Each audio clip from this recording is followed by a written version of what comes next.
What was typical Soviet apartment design like? Have you ever wondered what it was like to live in a Soviet apartment? The design of these homes was shaped by the urgent needs of a rapidly urbanizing society and the goals of communism. Let's take a closer look at what made these apartments unique. Soviet apartment design focused on providing affordable housing for many people. The government controlled all aspects of urban development. This included everything from land allocation to building design. This centralized approach allowed for quick construction, especially after World War II when there was a huge demand for new homes. Most Soviet apartments were built in large, multi-story blocks known as panel buildings.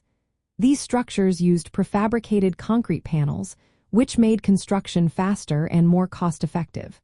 The apartments themselves were compact, often featuring small kitchens and limited storage. Basic amenities were provided, but luxury was not a priority. A typical Soviet apartment usually had 1 to 3 rooms, along with a small kitchen and a bathroom. The living spaces were designed for functionality rather than comfort. Walls were often thin, meaning noise could easily travel between apartments. Some apartments had a small window between the kitchen and bathroom, allowing for natural light, but this design also raised concerns about privacy. These housing solutions were a response to the urgent need for shelter after the war. Many families transitioned from communal living arrangements, where multiple families shared a single apartment, to having their own private space. This shift was seen as a significant improvement in living standards for many Soviet citizens. The design of Soviet apartments evolved over time.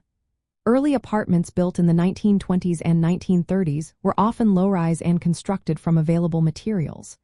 By the 1950s and 1960s, the focus shifted to high-rise buildings, especially under the leadership of Nikita Khrushchev. These newer buildings, known as Khrushchevkas, were taller and sometimes included elevators, offering slightly larger living spaces. From a communist perspective, the design of these apartments was a practical response to the needs of the working class. The standardization and mass production of housing aimed to ensure that as many people as possible had a home. This approach sought to eliminate inequality and provide a basic standard of living for all citizens.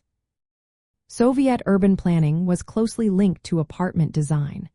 Cities were redesigned to accommodate large housing estates, public buildings, and wide streets. The goal was to create spaces that reflected the values of communism, such as equality and collective living. This resulted in neighborhoods that often looked similar across the Soviet Union and other communist countries. In summary, typical Soviet apartment design was characterized by standardization and efficiency. While these apartments were often small and simple, they represented a significant improvement for many families and were a key part of the communist vision for urban life. The design and planning of these homes were directly tied to the broader goals of Soviet housing policy and the ideology of collective welfare.